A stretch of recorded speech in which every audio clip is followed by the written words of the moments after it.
She stole $350, $0 inheritance from my father's estate, then manipulated me into signing away our house worth $600, $0 in a bitter divorce. Now she's secretly filing for bankruptcy to hide it all. I never thought I'd be the guy sitting here telling a story like this, but life has its way of throwing punches when you least expect it. Let me start by saying I was blindsided, completely blindsided, by the woman I thought I knew. Her name's Emily, and we were married for 8 years. On paper, everything looked perfect. A nice house, 2 kids, a good job, and what most people would call a happy marriage. But behind closed doors, things were crumbling, and I had no idea until I stumbled onto something that changed everything. It all started about 3 months ago. Emily had been acting a little strange, less affectionate, more secretive. She'd come home late from her book club meetings, and I noticed her phone was glued to her hand more often than not. She'd get defensive if I even asked about her day, brushing me off with a snarky comment or a forced laugh. But I shrugged it off. I mean, everyone has their secrets, right? Didn't want to jump to conclusions. Then, things got weird with our finances. Emily has always been the spender, but suddenly she was behaving oddly about money. We had a joint account, and I noticed some withdrawals I didn't recognize, small amounts at first, then larger ones. I tried to ask her about it, but she'd lie, saying she was saving for a surprise trip or paying off some bills she forgot to tell me about. I didn't press her too hard. The last thing I wanted was to cause a fight over money. One night I was working late when I saw a text pop up on her phone. It was from a guy named Jason, some guy she met at her book club, but I knew he was more than that. The message was flirty, and I could see she responded with some pretty explicit stuff. My stomach sank. I couldn't believe what I was reading. My wife, the woman I thought I knew, was cheating on me. And from the tone of those messages, it wasn't just a one-time thing. It had been going on for months. I felt cold all over. My mind raced. How long has this been going on? Was I just an idiot blind to all of it? I couldn't sleep that night, replaying everything I'd seen. The lies, the evasiveness, the way she'd always make me feel like I was overreacting when I'd bring up her strange behavior. She told me she loved me, that I was her everything. But now I saw how thin those words really were. The next day I decided I couldn't ignore it anymore. I confronted her. I sat her down in the living room, my voice trembling but trying to stay calm. I told her I knew about her affair, about Jason, and that I'd seen the messages. Her face went pale and she tried to deny everything at first, said I was paranoid, that I was reading too much into it, but I had proof. Screenshots, receipts, her own words. And her reaction, pure bitchy defensiveness, like I was the one betraying her. She spun some wild stories, said Jason was just a friend, that she was only talking to him because I was neglecting her, that I was controlling and paranoid. She accused me of spying on her, of invading her privacy. But I wasn't spying, I caught her red-handed. And the worst part, she looked me in the eye and lied straight to my face like I was some idiot. That moment hit me hard. I felt a mixture of anger, betrayal, and deep sadness. How could she do this? After everything we built, our family, our home, I felt like I'd been punched in the gut. I couldn't believe I'd been so blind. I started questioning everything, our marriage, her love, my own judgment. I wondered how many times she'd lied, how long she'd been sneaking around behind my back. But what hurt even more was realizing how manipulative she could be. She's always been good at twisting things around, making herself the victim. She told me she loved me, but her actions said otherwise. And now I was stuck trying to decide what to do next, whether I could even trust her again or if I should just throw in the towel. I've got kids, a house, a life I thought was stable. But this changes everything. After I confronted Emily that night, everything felt like it was falling apart inside me. She sat there, smirking almost, as if she thought she was winning. Her eyes darted around, trying to find some way out of it, some excuse that would make her look innocent. But I wasn't buying it. I saw through her lies, saw the way her lips curled into that fake innocent smile when she was trying to manipulate me. I told her I needed to think, that I wasn't going to just let this slide. I was angry, furious actually. Not just because she was cheating, but because of how she was lying and manipulating the whole situation. I had been blind, yes, but now I saw what she was really capable of. I remember feeling this deep, aching sense of betrayal that I can't even put into words. All the years I spent working, building a life, trying to be a good husband, gone in an instant. The next few days were a blur. I couldn't focus at work, kept replaying that night in my head. Every time I looked at her, I saw the lies, the deceit. I started digging into our finances more, hoping maybe I was wrong, maybe I misinterpreted something. But the more I looked, the worse it got. I found evidence that she had stolen a significant inheritance from my father's estate. $350, zero. Gone just like that.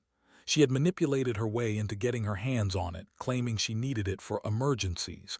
But I knew better. She used it to fund her affair, I was sure of it. The worst part was that I found out she had already spent a good chunk of that inheritance. And she was lying about it, telling me she was saving it for our kids' college fund or some bullshit.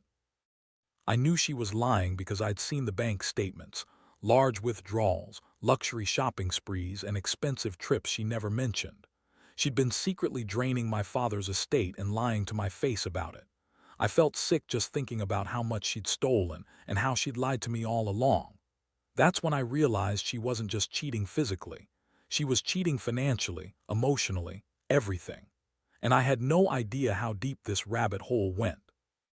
I started to piece together what she was really doing, manipulating me into signing away our house, which was worth around $600, $0 during our bitter divorce. She played the victim, crying and screaming, making me feel guilty for even questioning her.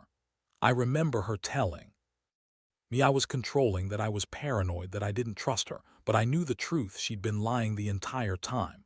She was a master manipulator. She'd lied so convincingly I started questioning myself. Maybe I was overreacting. Maybe I was imagining things, but the evidence was there. I had receipts, bank statements, messages, proof that she had been planning her escape for months. And all the while, she'd been secretly filing for bankruptcy, trying to hide everything she'd stolen and spent. I found out because I was suspicious, and I decided to dig a little deeper. That's when I uncovered the bankruptcy filing she'd been sneaking around behind my back with. When I confronted her about the bankruptcy, her face went pale again. She tried to deny it, of course, but I had the documents. She'd been quietly filing, trying to shield herself from the financial mess she created. All the lies, the stealing, the cheating, it was all part of a bigger picture. I felt like I was living in some twisted nightmare. How could she do all of this? How could she lie and cheat and steal from her own family? That's when I realized I had to make a decision. I couldn't keep living like this, not with her sneaking around, lying and destroying everything we built. I was furious, heartbroken, and exhausted. I knew I couldn't trust her anymore, not with our money, not with my feelings, not with our future. I had to decide whether to fight for what was left of this marriage or to cut my losses and start over. The betrayal was too deep, and I knew I couldn't fix this overnight. But I also knew I couldn't keep pretending everything was fine. The truth was out, and I had to face the consequences of her actions, no matter how ugly they were. The days that followed were a complete whirlwind. I was stuck in this state of shock and rage, oscillating between wanting to burn everything down and feeling utterly defeated. I couldn't believe how thoroughly she'd manipulated me, how she'd lied about everything, about her affair, about the money, about her plans to hide it all. It was like waking up in a nightmare where the person you love most is actually your worst enemy. I started to dig into her phone, her emails, anything I could get my hands on. I needed to understand the full scope of her deception. That's when I found even more disturbing evidence. She'd been secretly meeting Jason, an affair that had been ongoing for almost a year. There were explicit texts, photos, even hotel receipts. She told me she was working late or at her book club, but in reality, she was sneaking around with this guy. I felt this burning anger. How could she betray me and lie so blatantly? She'd been manipulating the entire situation, trying to make me feel guilty for questioning her. When I confronted her again, she doubled down on her lies, throwing out accusations that I was controlling, paranoid, jealous. She had this way of spinning everything around to make me look like the bad guy, but I wasn't buying it anymore. I'd seen her true face and I knew her game. Meanwhile, I was discovering more about her financial schemes. I found bank statements that showed she'd drained my father's estate, $350, without my knowledge. She'd lied to my face about it, claiming she was saving the money for emergencies. Instead, she'd used it to fund her affair, to buy herself luxury items, and to manipulate her way into signing away our home. She convinced me to sign the paperwork during our divorce, making me believe I was protecting her and the kids, but it was all part of her plan to get her hands on everything. She claimed she loved me, that she wanted to work things out, but her actions told a different story. I found out she'd already filed for bankruptcy behind my back, trying to hide all her debts and her theft. I couldn't believe I'd been so blind. She was trying to erase her mistakes, her betrayals, covering her tracks like some master criminal. I felt a mix of disgust and helplessness. How did I miss all of this? How did I let her manipulate me for so long? I started to realize that she'd been planning her escape for months, maybe even longer. The divorce papers, the bankruptcy filings, the affair, all part of her grand scheme to get away with everything. And I was just a pawn in her game. I couldn't believe I'd been so naive. I'd trusted her, loved her, and she'd been lying to my face every step of the way. I knew I had to do something, but I was sure what? I didn't want to lose everything, our house, our kids, my dignity. But I also couldn't stay silent anymore. The betrayal was too deep. I started considering legal action, consulting a lawyer, trying to figure out how to protect what was mine. I knew I had to fight for my rights, especially after discovering she'd been secretly filing for bankruptcy to hide her theft and her affair. The most surprising thing was how calm I'd become in the face of all this chaos. It was like a switch flipped inside me. I realized I couldn't change her, but I could change how I responded. I decided I wouldn't let her manipulate me anymore. I was going to fight for what was rightfully mine, my family, my house, my dignity. I knew the road ahead wouldn't be easy, but I was done being the naive husband who trusted blindly. From now on, I was going to take control of my life, no matter what it took. The legal side of things started to consume my thoughts. I reached out to a lawyer I knew from work, someone recommended for family law, but I had a feeling I might need more than just that. I wanted to understand my options, especially with her trying to hide everything through bankruptcy. I was pretty sure she'd been doing this for a while, trying to shield her assets and keep her secrets safe from me. When I met with the lawyer, I laid everything out: her affair, the stolen inheritance, the signed house papers, the bank statements, the bankruptcy filings. I could see the concern on her face when I got to the part about her secretly draining my father's estate. She looked at me with a mixture of sympathy and determination. Her advice was straightforward. I needed to act fast if I wanted to protect what was legally mine. She explained that her filing for bankruptcy could complicate things, but it wasn't impossible to challenge it, especially given the circumstances. She also told me to gather all evidence I had: texts, bank statements, emails, anything that proved her fraudulent behavior. I spent the next few days doing exactly that. I printed out everything, made copies, and kept a detailed timeline of her lies and manipulations. I knew this was going to be a long fight, but I was determined to see it through. Meanwhile, Emily's behavior grew even more erratic. She was acting like she had everything under control, but I could see the cracks in her facade.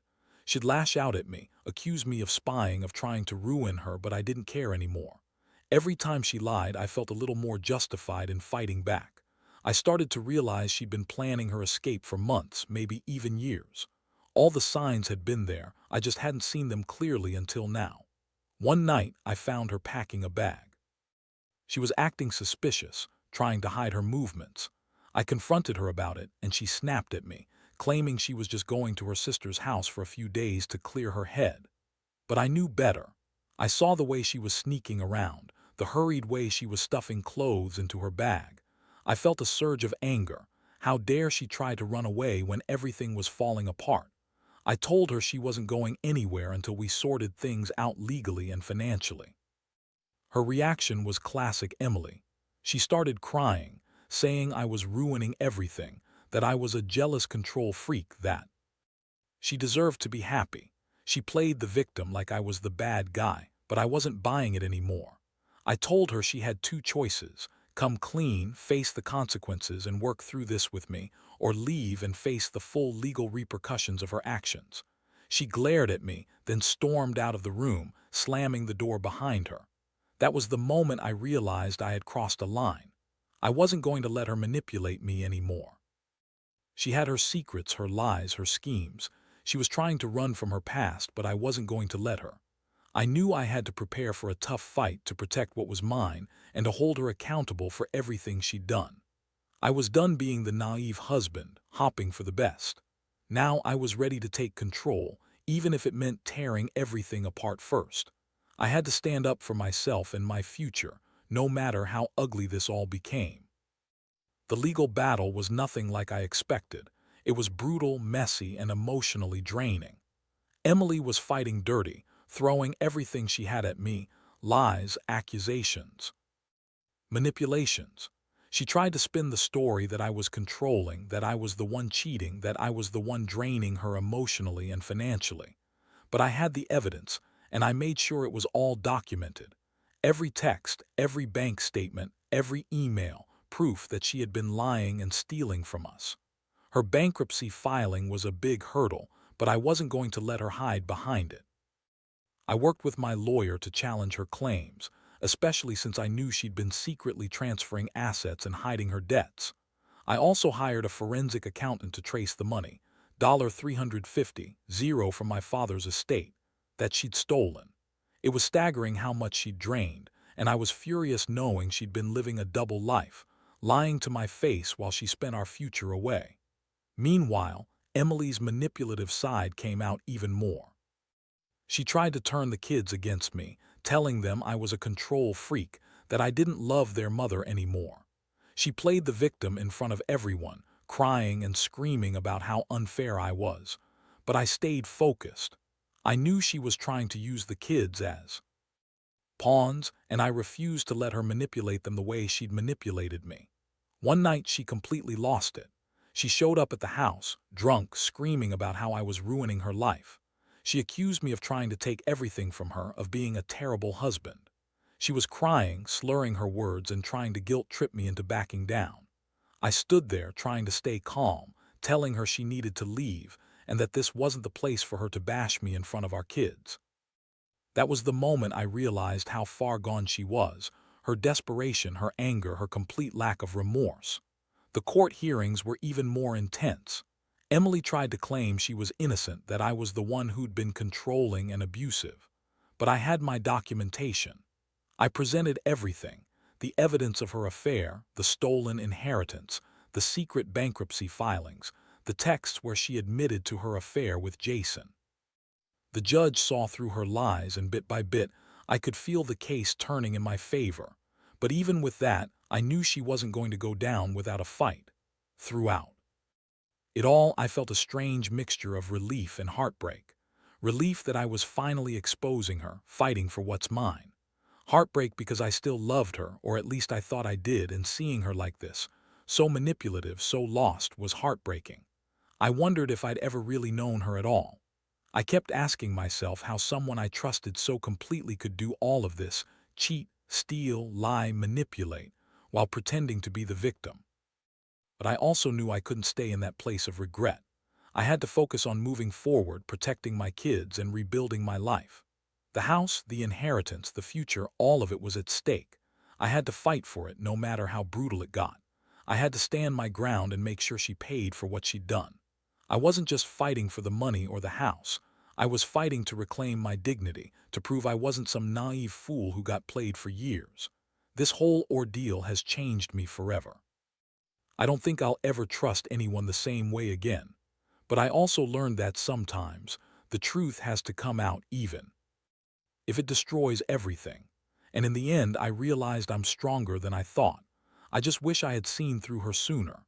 In the end, everything I fought for started to settle into place.